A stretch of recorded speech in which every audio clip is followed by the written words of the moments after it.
Good afternoon, everyone. Ah, sige, settle muna kayo kasi alam ko may talagang yung presence ng Lord is na naramdaman ng bawat isa. Amen? Amen. So gusto ko, bago ko mag-start, kanina habang patapos na yung kanta, lalong tumagugtong yung dibdib ko. Sabi ko, ganun pala yung feeling, no? Kasi sa iba sa atin, no? Yung mga, kung may bago man po tayo dito, this is my first time to share the word. So, bear with me. And praise God, isang karangalan na makapagsalita after a decade and after matanggap ko na yung final invitation ng Lord at yung mga nagtalaga sa akin. So, bago po tayo magsimula, isa pang stand and let's pray and respect this situation, especially this is for the Lord. Let's close our eyes. Heavenly Father, hallelujah, Lord God, Heavenly Father, hallelujah, Jesus, Lord God, Lord God. Lord, salamat sa hapon na ito, Panginoon, na patuloy mong dinala ang bawat isa, Panginoon. Tunay, Lord, na napakabuti mo, Father God. Sa kabila ng mainit na panahon, dinala mo ang bawat isa, ang new souls, Panginoon. We give you thanks, Lord God, for this day. Tunay nga na dakila ka, O Diyos, dakila ka na aming Ama na patuloy na kasama ka namin sa congregation na ito. Maraming salamat sa buhay ng mga kapatid na ito na patuloy mong dinadako sa lugaring ito. Lord God, whatever we will learn or kung ano man yung matatakin ng Panginoon, ito ay sa iyo lamang ito. Ito ay magmumula sa iyo, Panginoon. Itago mo ko sa iyong likuran at patuloy mong bigyan ng listening heart ang aking congregation ito. Ang itong congregation na ito ay para sa iyo, Lord, hindi para sa amin lang. Lord God, muli sa iyo ang kapurihan, ang kapasalamatan. In Jesus' name we pray. Amen.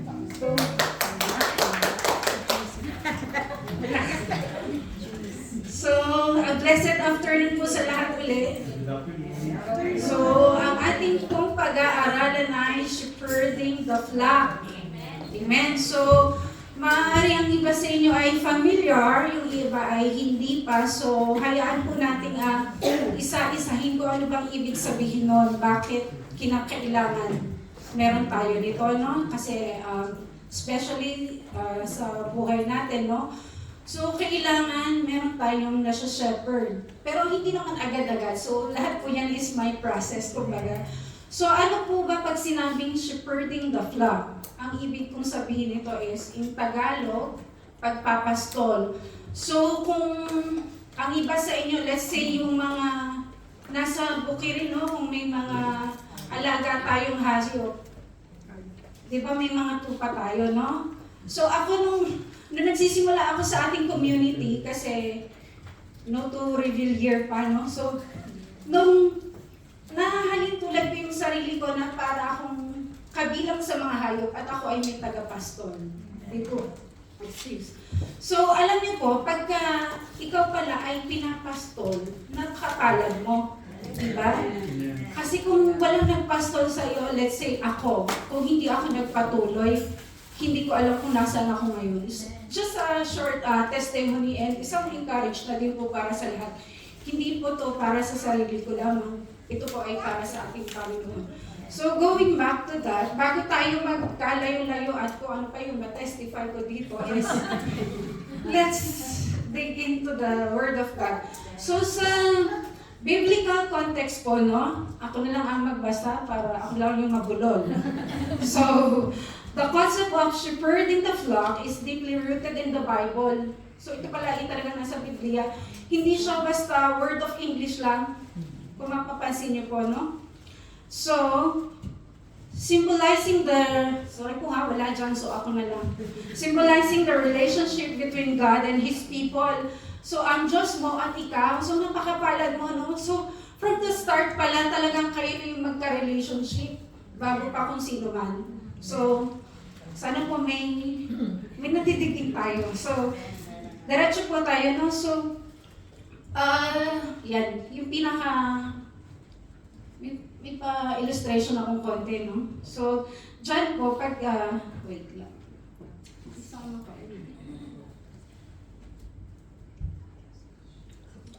So dito po sinabi, what is shepherding the flock? Ito po is a different definition. Kanina, may konting sinabi ako or introduction, no?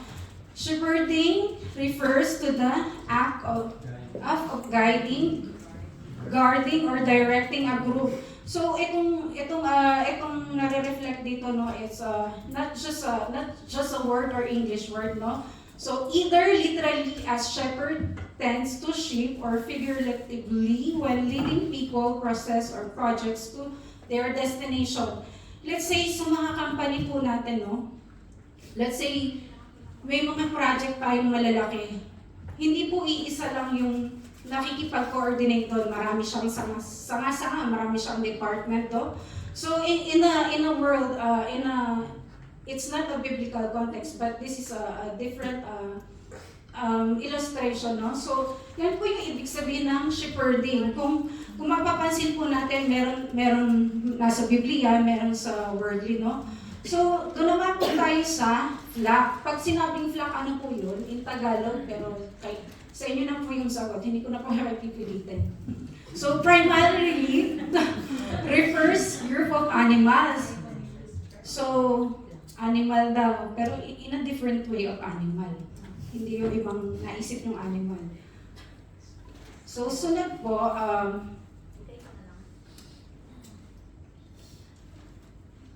shepherds. So, sinong handang maging shepherds? Amen. Amen. Praise God. Narinig kayo ng Lord. Nagtanong lang ako, sa Lord nyo sinagot yan, hindi sa akin. So, sige po. Shepherds have the responsibility of feeding of the flock of God. So, makisuyo naman po ng ating verse, sinong nag-play? Sa Acts 20 verse 28. Paki-flash po sa screen.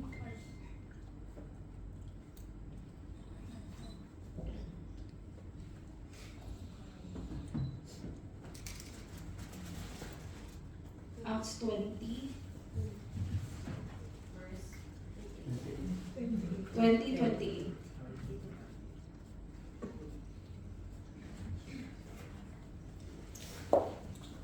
NIV version para. Pwede pong basahin natin para wag po tayong antukin. Bago po kayo antukin, nakapagpasa po tayo.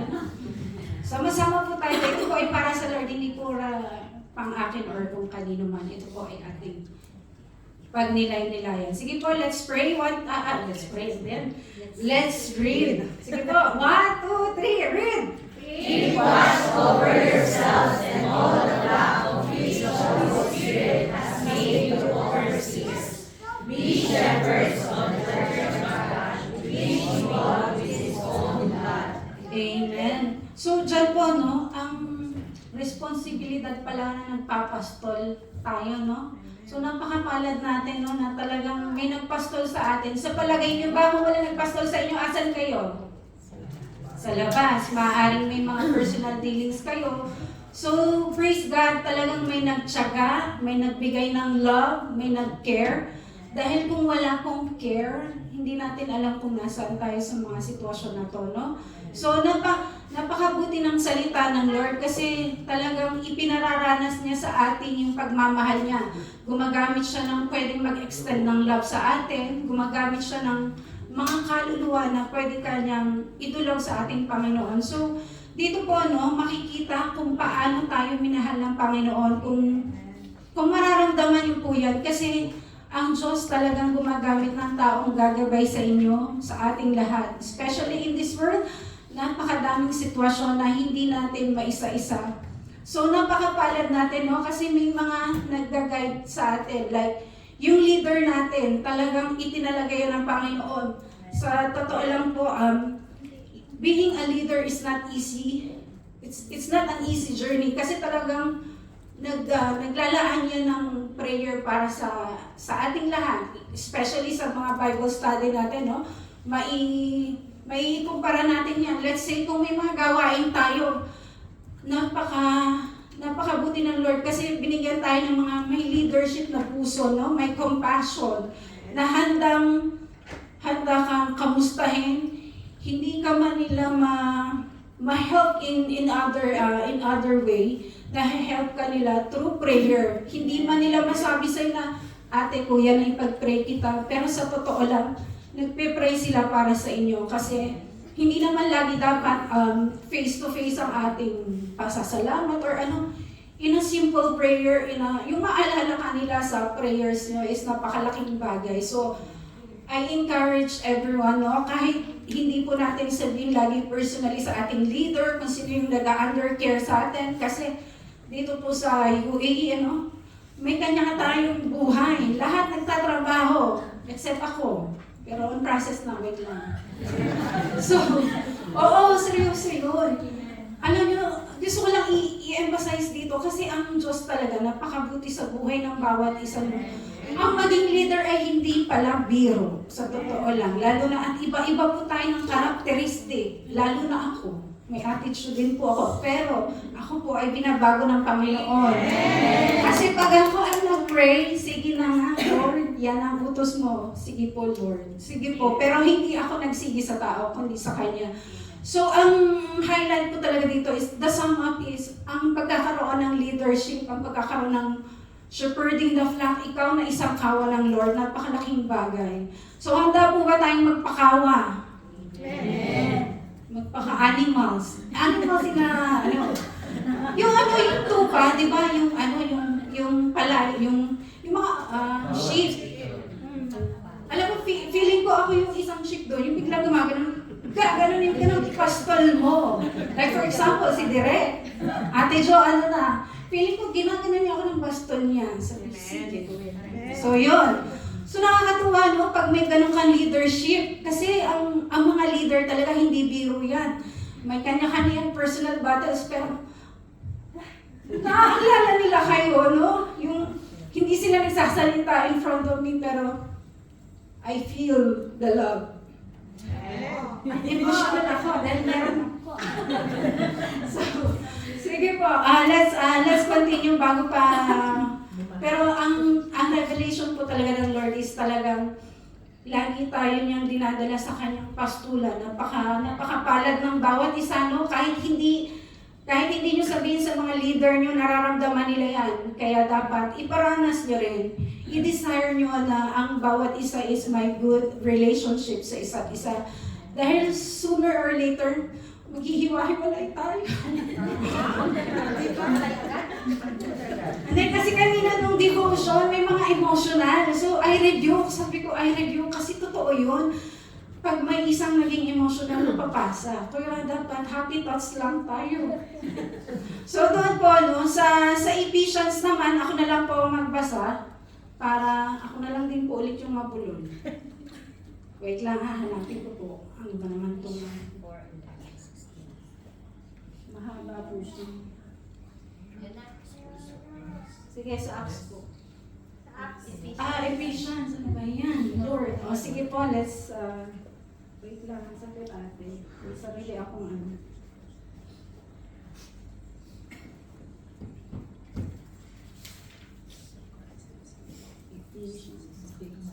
Basahin ko na lang po sa Tagalog para feel na feel nyo.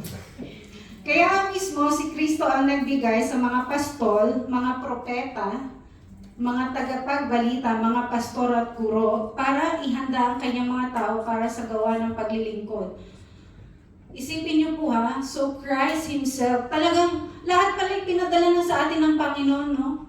Propeta, evangelist, lahat ng klase ng magtuturo. Pag hindi pa naman tayo natuto, So dapat po matuto tayo kasi tingnan mo, ang sabi ni Christ ng ating Panginoon, kaya mismo si Kristo ang nagbigay sa mga apostol, mga propeta, mga tagapagbalita. Sino pong lagi nagsishare ng good news? Amen. So napakaganda po ng ibinahagi ng Panginoon, no? Talagang ang Lord, hindi yan basta magpapadala ng kung sino lang na hindi siya ma-repeat, no? Kundi a good evangelist, a good teacher, a good prophet, no? So, sa paglilingkod, upang maitayo ang katawan ni Kristo hanggang sa tayo ay maabot ang pagkakaisa sa pananampalataya. Are we unite in prayer? Amen. Are we? Because lalo na pag devotion, na you unite kahit mga inaantok at gusto pang mahiga.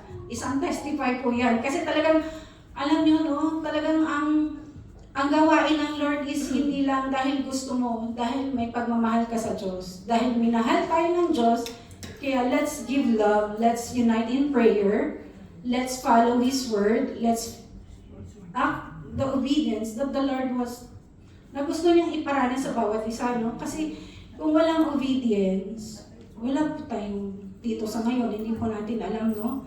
So, napakabuti ng Lord, lahat na lang pala pinagkaloob sa atin. Nasa sa atin na po kung paano tayo susunod. Tama po ba? Amen. So, sa ganoong paraan, hindi tayo magiging mga sanggol. So, may infants pa ba dito? Depende po yan. Kayo na po may alam niyan. Nagtanong lang ako, pero ang Lord ang nakarinig niyan. Di po ba? So, sa ganoong paraan, hindi na tayo magiging mga sanggol na pinaglilipat-lipat ng mga alon, pinagsasalita ng bawat hangin ng turo at ng kasinungalingan at tuso ng mga tao sa kanilang pandaraya. Sa halip sa pagsasabi ng katotohanan na may pag-ibig, tayo ay lalaki at magiging ganap sa bawat aspeto bilang katawan ng siyang ulo. Mula sa kanya, ang buong katawan ay pinagsama-sama at pinananatili ng bawat bahagi ay lumaki at itinataas sa pag-ibig, habang bawat ay gumagawa ng kanilang tungkulin. So dito, no, ang masasabi ko po talaga, ang Diyos nagbigay ng bawat pinuno sa, let's say, yung mga cell group natin, no? Kamusta po yung cell group natin? Growing and thriving, ika nga. So, alam niyo po, ang magkaroon ng cell group ay isang blessing, no? Kasi talagang work lang tayo ng work. Pero yun naman po ang purpose natin, bakit nandito tayo sa UAE. Pero isa po siya sa guidelines. At least, kahit papaano, kahit busy days tayo, yung magkaroon tayo ng pakikipag-interact sa ating mga kapatiran after trabaho, minsan doon mo mailalabas yung mga gusto mong sabihin, or at least doon man lang sama-sama kayo in prayer. Nag-unite kayo in prayer. Hindi lang kayo nagkakamustahan. Hindi lang kayo nagtrabaho sa maghapon. Doon mo mararanasan yung presensya ng bawat isa na napakahalaga na may mga ganong gawain. Kahit minsan hindi tayo perfect. Alam ko may mga pagkakataon na hindi natin na iisa katuparan, pero alam ng Lord at nakikita ng Lord lahat ng ginagawa natin. Lahat na nagpapagal sa Kanya, nakikita niya. Kaya, having a leadership with under their care, their responsibility is a good blessing, no? Kasi hindi biro ang kanilang tinatamasang responsibilidad para sa kaharian niya, no? So, isang encouragement lang po, patuloy po tayo kahit talaga ang battle natin ay hindi natin ma-share na kung kanino pa. Minsan may time na malulumok na lang kayo, or siguro dahil sa dami ng sitwasyon yun, no? Kaya magandang bagay yung nagkakaroon tayo ng fellowship to one another. Nagpapatuloy ang bawat isa. So, kahit po yung oras nila, no, kukunti na ibinibigay natin para sa mga cell group. Ipinagkakaloob nila kasi pinadala sila ng ating Panginoon. Kumbaga itinalaga sila para magkaroon tayo ng love to one another, mag-unite in one spirit. So, harinawa po, magawa pa rin natin yon sa kabila ng marami tayong pinagkakaabalahan, no? Dahil sooner or later, talagang ang Lord ang magsasabi kung ano ang naging purpose mo. So, alam ko na ang lahat ay may kanyang-kanyang purpose. Hindi man po natin sabihin yan sa kung sino man, pero lagi po natin tatandaan may nakatingin.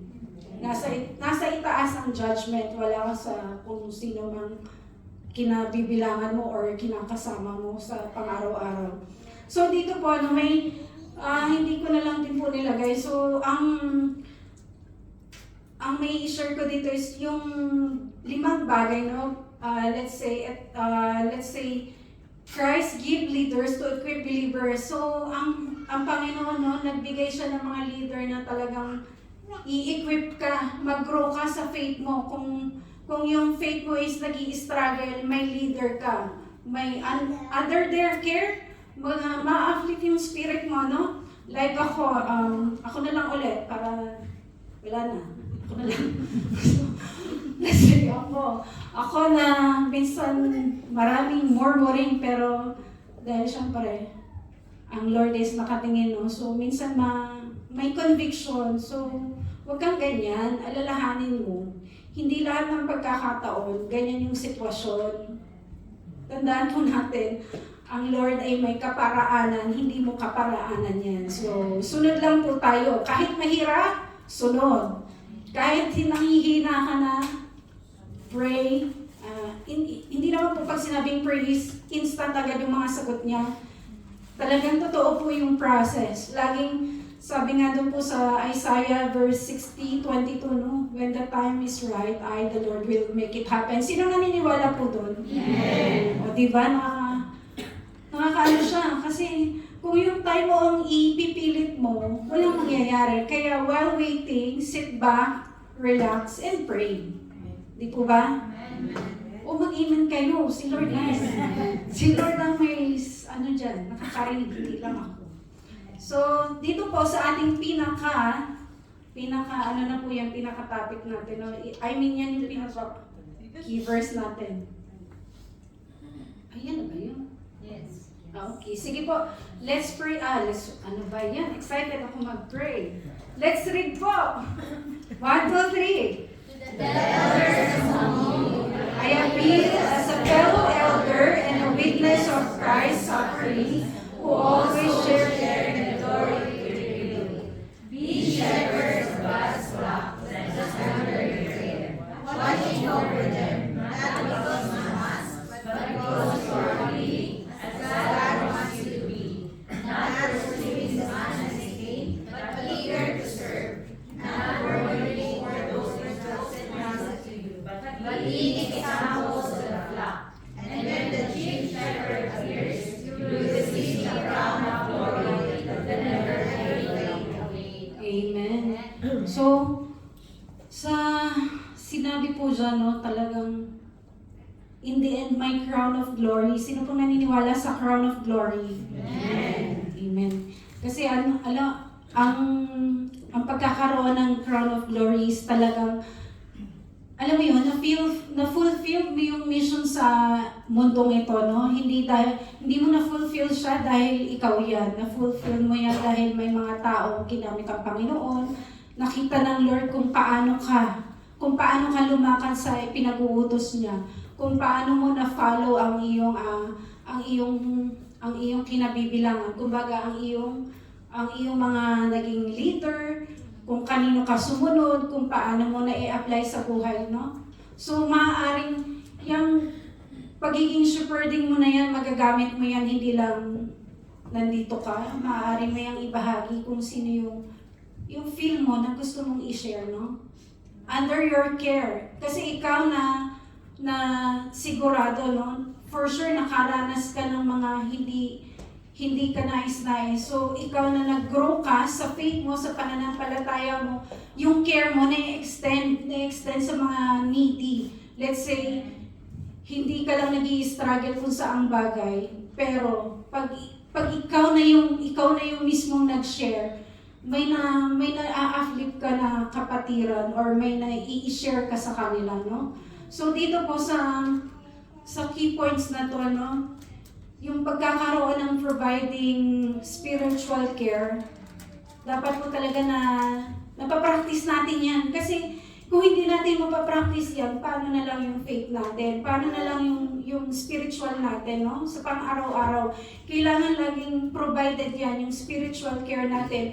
Tapos yung showing of love, alam ko, hindi madali na, although mas daling sabihin showing of love, pero yung compassion mo, dapat talaga nagmamatter yan. Kasi in the end, hindi mo naman siya pinilit mahalin, pero ayun yung naramdaman mo, ayun yung ipinaranas ng Panginoon sa'yo. Kaya pwede mo siyang i-extend, di ba? Showing love and compassion. May compassion pa ba tayo sa kabila ng nangyayari? Lalo na sa metro. Lalo na sa bus. Lalo na sa trabaho na ibang lahi. So, sana po yung showing of love, no? Ako nare-review ako dito. Yung nasabi ko na showing love and compassion, so sobrang feeling perfect din naman. Hindi naman pala. So dapat pala yung love and compassion nandoon, no? So, are we leading an example? Are we? Amen. Yan, tama yan. Kasi ang Lord naging example, so maging example din tayo.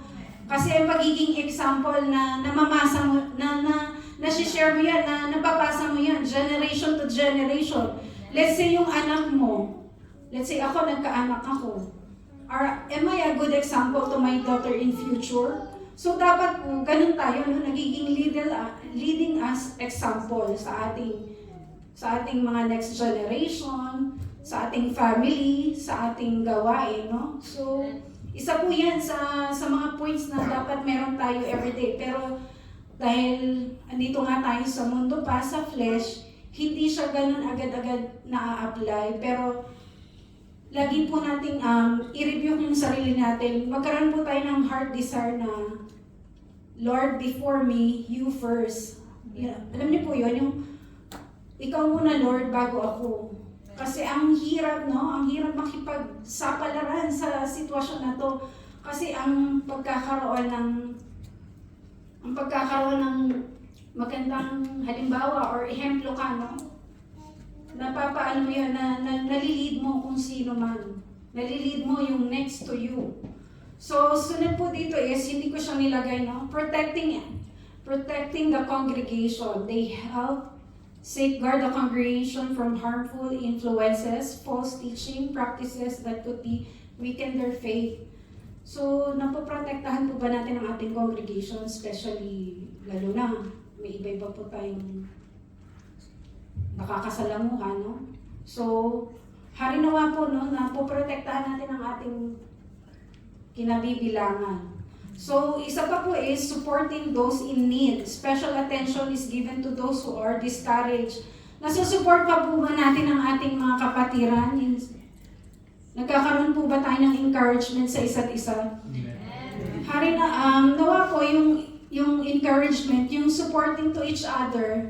Ano yan?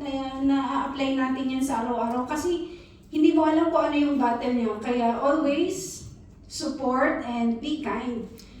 If hindi naman dapat nasabihin or pray na lang, ipag-pray na lang kasi instead na na-uplift mo siya, maaaring hindi ganun yung magiging magandang pagtanggap niya. Kaya supporting each other. Dapat po magkaroon tayo ng support system, lalo na yung mga spiritual leaders natin, kung meron man po tayong itinuturing, ipagpatuloy po natin. Let's pray one another kasi mahalaga po na at least yung bawat isa may partner prayer, no? May hanggang maaari po talaga no, kailangan, let's say, sa umaga, kung may time ka na kung magagawa pa rin po natin, pero hindi ko po kayo pinipilit. Let's say lang naman, kung kaya po natin, try po natin i-apply yun, no?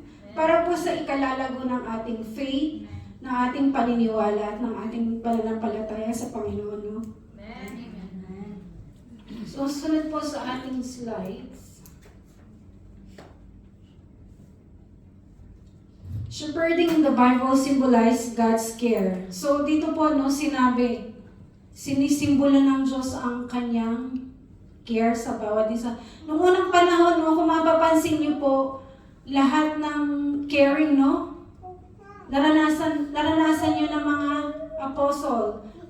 Although may nag-betray man sa kanya, pero ang Lord never nawala ng care. May care pa ba kayo? Amen. Do you care about me? Amen. Wow, sarap naman sa feeling. Boy. Totoo yun, Lord ang nakarinig, hindi ako. So, alam niyo po, masarap naman talaga sa pakiramdam na may pakialam, hindi naman pakialam na word, sorry for that term. Talagang may nag-aalala sa'yo, may kapatid ka na nag-aalala sa'yo, kasi bakit pa ulit-ulit kong sinasabi? Kasi ang buhay natin dito is napakabilis. Wala akong idea anong nangyayari sa inyo. Although, hindi tayo ganun ka-close, pero we are united in prayer.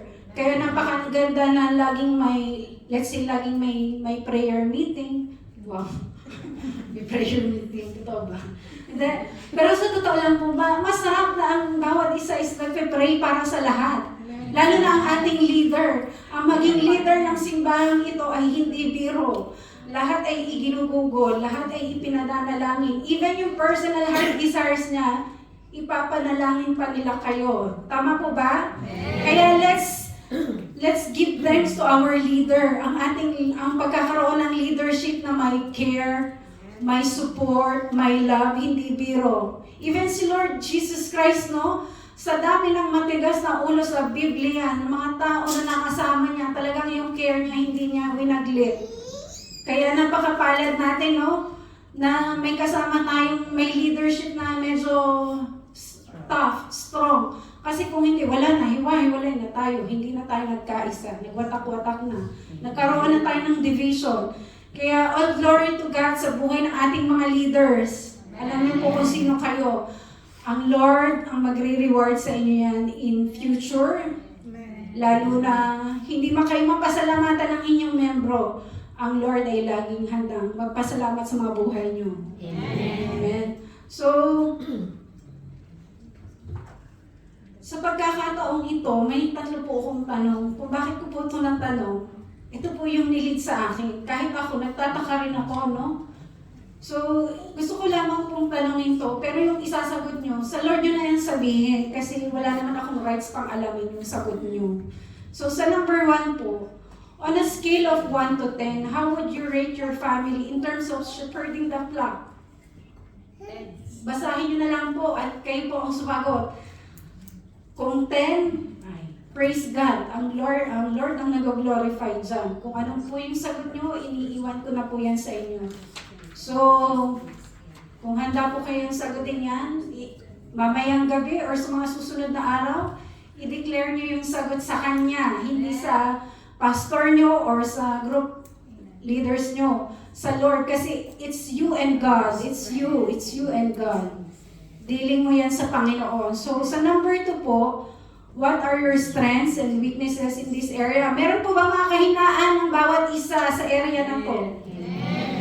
So, kayo po ay nag-amen, ang Lord ang may alam. So, number 3, how will you improve your shepherding the flock? Kayo na rin po ang sumagot niyan. Paano ko ba may improve?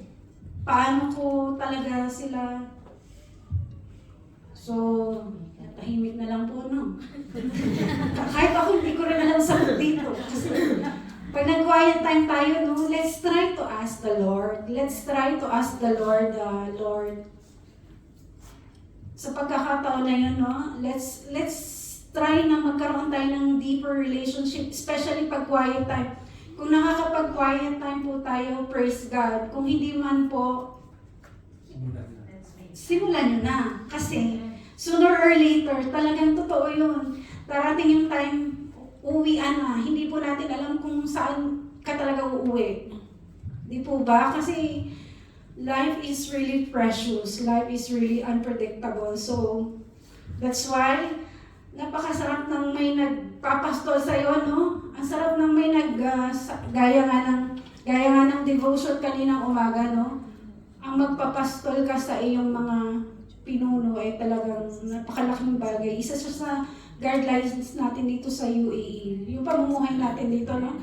Especially hindi natin kasama yung family natin. So sana na nasa-shepherd natin sila, nagpapastol din tayo sa kanila through online o ano man. Dapat na ipagpatuloy po natin yan. Ikaw yung magiging simula. Kumbaga ikaw yung magiging puno hanggang sa maging kasanga-sangahan na yan, hanggang sa madala mo sila.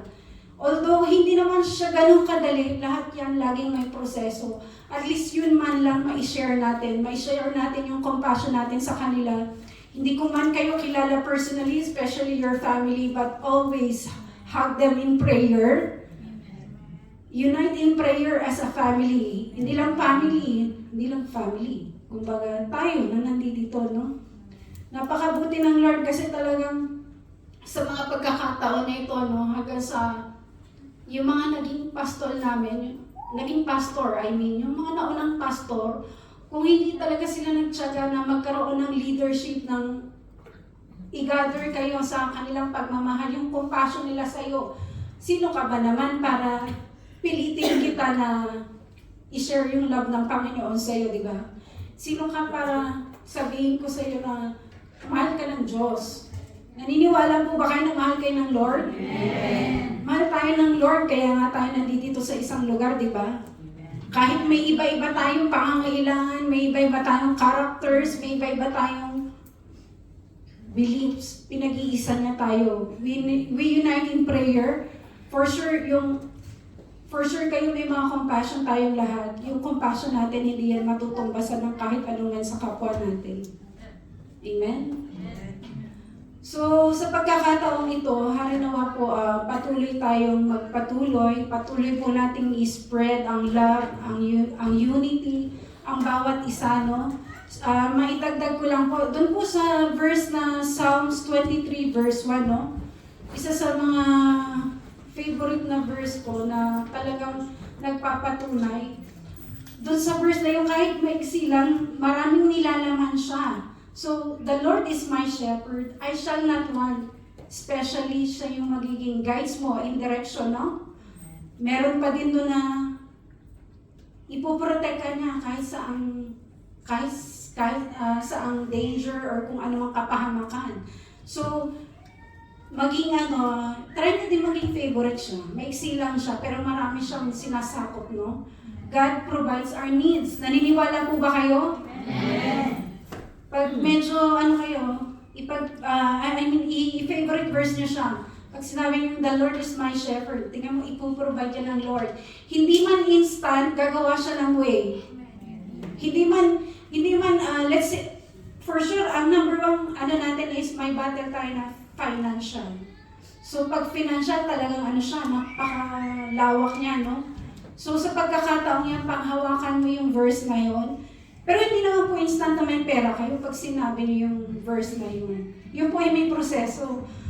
Pero kung naniniwala kayo, ang Lord ang gagawa ng way. Siya ang gagawa ng way para kalmahin ang sitwasyon. Ikaw na nagwo-worry, ikaw na hindi mo alam kanino ka tatakbo. Especially kung hindi naman po sa pag-question, pero syempre yung ating pong faith talagang day by day nag-grow yan. Day by day, hindi nagiging perfecto yan, hindi yan nagiging instant. Kaya, I encourage you everyone na day by day sumala ng makapag-pray, simulan din makapag-quiet time para if we meet each other again, powerful yung ating mga desire, yung prayer natin. Magkakaroon lalo tayo ng malaking congregation, mas lalo mag-grow yung faith ng bawat isa, mas lalo mong mai-encourage ang bawat isa, lalo mong ma-afflict. Yung si kapatid na crush yung spirit, yung wasak, yung parang ano ba naman tong si kapatid, sabi pray daw pero hindi naman. Hindi po ganun. Dapat po talaga unite in prayer with love and compassion and support each other. Harinawa po, nasusuportahan natin. Hindi man natin masuportahan physically, financially, in prayer and in truth. Ma-apply po yan kung naniniwala po tayo. Pero maniwala kayo kasi yun lang po yung ating pangahawakan. Maniwala po kayo bakit parang walang ma-convince. Amen? Amen! Ay, Lord, hindi pala biro ito. So yun nga, handa na po ba maging flock at maging shepherding? Amen! Amen. So, napakaganda naman ang topic na to kasi mahaba po siya. Kasi yung pagkakaroon ng ganitong klaseng topic or yung ganitong verse, no? Hindi ito basta ini-instill lang, no? May ginamit ang Panginoon dyan para tumayo ka dyan, para ihayag mo yung salita niya. Kasi talagang pag ang Lord ang kumilos at ibinuhos niya sa kanyang itinalaga, yung itinalaga niya, nagpo-flow din sa kanya. Kaya naririto ako sa unahan nyo ngayon, naihahayag na siya. Kasi lagi ako nag-no. Nung nag-uumpisa po ang GIA community, sa dinami-dami ng nagpastol sa akin, si Derek lang at si Ate Michelle at Carla lang pala ang magpupush sa akin. Pero hindi naman po sa pag-ano, no? Kasi talaga, I still believe na everything is a process. Everything has a right time. Hindi yan minamadali. Sooner or later, may isa at may susunod dito. Let's say si Ate Michelle, no? Susunod siya. Pero sooner or later, in due perfect time, may susunod na uusbong na panibagong flock. May bagong kawa ang Lord. So, hindi ako ang latest. May susunod po tayong kawa. So, hindi po ako magpo-point, pero ang Lord ang gagawa ng way kung sino yung susunod na itatalaga niya. Dahil everyone has a process. Everyone has a right timing. Everyone is tumataan talaga sa yung ano yun, yung bakal, yung sinusunog. Yun yung panday. So, are you ready to be a panday inside the fire? O, diba? Natawa na lang kayo. Maging ready tayo. Ako nga, kahit hindi ready ko na lang yung prayer ko. Lord, speak on behalf of me, not me, but you, Lord. Sabi ko nga, yours be done, but not. So, kaya po, harinawa, no? Magpatuloy kung sino man yung panibagong uusbaw na ating flock, magtuloy-tuloy gaya ng pagtutuloy ng iba nating kapatiran na hanggang ngayon nandito pa. Wala pa hindi pa nila purpose ang mag-for good or umuwi or ano, kung ano man. Ang Lord ang gagawa ng way, no? Para magpatuloy ang isa't isa, para ma-encourage ang bawat isa, para mas maranasan ng kapatiran na may nagmamahal pala sa akin sa congregation na yon, sa simbahan na yon, no? So, hindi naman po sinabi na porket nagsimba ka dun is, ang transformation is 101%, may process po yan. Kaya napaka-bless po natin, no, na maanyayahan or magsalita at maghayag. Kasi ang pag-share ng word, hindi siya biro, no? Kasi andun talaga yung dedication mo para masupport mo yung mga kapatid na, let's say, na hindi naman po ganun pa kalalim, no? So, ang pagkilala sa ating Panginoon, talagang step by step yan. Pero hanggat maaari po, lagi nating isipin, ang Lord is nagpo-provide. Gumagabay sa bawat isa. So, nakakatuwa na may ganitong pagkakataon, no? Personally na, nakakatuwa po kasi paano kung sa iba tayo napunta? Sana lang tayo, sino lang kilala natin? So, maganda po rin yung maganda po yung may kasama tayo in spirit and in truth, na kapatiran na hindi man kayo laging personally nag-open sa isa't isa, pero pag nag-prayer time, ang ganda ng impact, lumalabas na, nagta-transform siya, nakikita sa kanya ang gawa ng Lord. Amen. So, sige po, bago magtagal-tagal ako dito, in conclusion ko na po, parang inantok na tayong lahat. So, let's read po ang ating conclusion, favorite part ng ating gawain. Sige po, yan po yung totoo. Sige, let's read po. 1, 2, 3, let's read! It is about leading by example, ordering intervention without limitation, and ensuring the well-being of every individual. Wow, in the group, one by one, in the group. So dito po, no, sinasabing leading by example. Are we ready to be a leading of example? Yes, sinabi niya yan. Ang Lord ang nakarinig, hindi lang po ako. So, are we ready to offering a good direction sa ating mga kapatid? Amen. Ayan po, no? So, kaya po lagi tayong may prayer na unite in spirit, unite in truth. Yung, syempre, mahirap pong ma-divide ang bawat isa, no? Bahagyan na natin makilala ang isa't isa. Bahagyan na tayo magkaroon ng personal relationship, especially sa ating mga Bible study. Kaya ang Bible study mahalaga din talaga kasi pag ganitong congregation, sa dami natin, may kanya-kanya na tayong kamustahan, hindi mo na nakita si ganito, sa sobrang kayo na lang. Kaya yung Bible study is one of the biggest factor, no? Especially after ng work nyo, magkamustahan kayo, malaking bagay. May na-open ka kay kapatid. Especially pag down na pala siya. Lalo na may mga pinagdadaanan ng bawat isa. Di po ba masarap yun? Masarap yun! Amen. Bible study yun, tapos may pagkain. Pumunta tayo kay Ate Ling. Gaya ko, andun ako kagabi. Mag-isa. Ilan tayo, te, kagabi? 4. So, doon sa apat na yun, mas nakikilala, no? Pero hindi naman maganda yung konti lang kayo. Maganda yung marami kayo. Para marami yung nai-share yung love ng Panginoon. Yung love mo. Let's say, yung 2nd December, ilan lang kami. So, ilan lang kami nagkikilanlan. Ilan lang din yun na ipag-pray ko. So, masarap naman po na sabihin sa iyo ng kapatid mo na, kapatid, ipag-pray mo naman ako. Magpipray kayo in one spirit. United kayo in prayer. Especially pag hawak mo na yung kamay ng kapatid mo na hindi man niya masabi na hindi mo lang alam yung pinagdadaanan ko. Pero pag hawak mo na yung kamay niya, maramdaman mo. Mag-agree kayo. Anyway, yun po, no? So, bakit ko ito na-share? Kasi ang pagmamahal ng Panginoon is never nawala yan. Kaya kung ano yung nararamdamang love ng Panginoon sa akin, gusto kong maramdaman nyo rin. Kasi ang love ng Lord, yun naman yung pinaka-gift niya sa atin, no? Love conquers all nga daw, gaya ng topic namin kagabi. So, pag nagmahal ka, na-heal, no? Hindi man instant yung healing, pero may process lagi. Bakit lagi ako may word na process? Kasi yun naman po talaga ang totoo sa mga panahon na ngayon, no?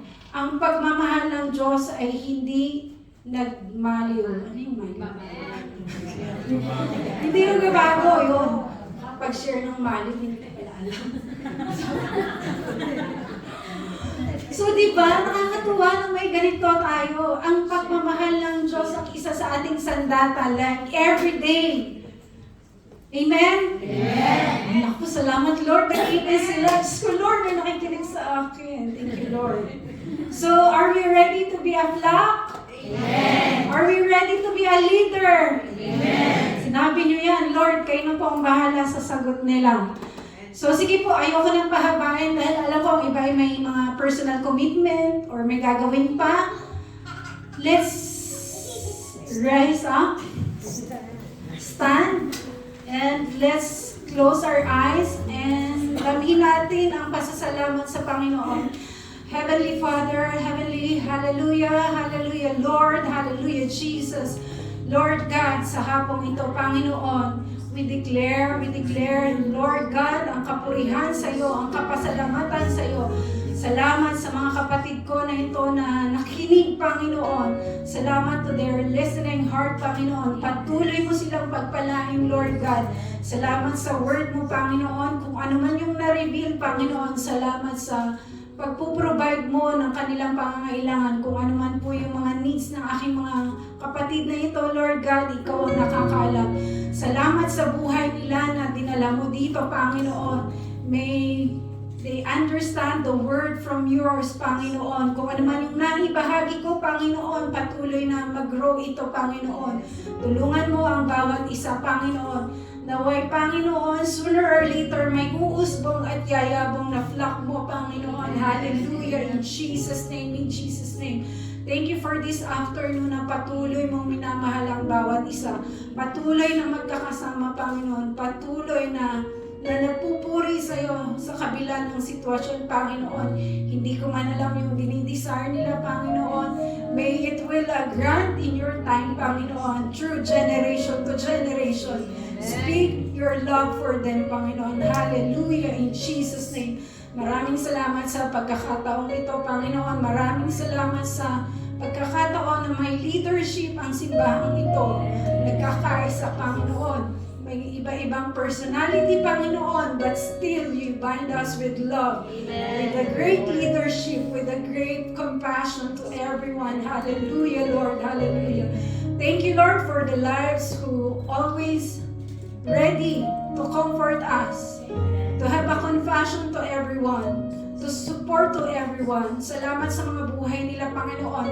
Hindi ko man maisa-isa ang bawat isa, Panginoon. Nakikita mo yung puso nila, Panginoon, kung paano kanila pinaglilingkuran, kung paano nila pinaglilingkuran ang simbahan mo, kung paano namin pinalalago ang pinag-uutos mo. Hallelujah, Lord God. Maraming salamat muli, Panginoon. Salamat sa maghapong ito.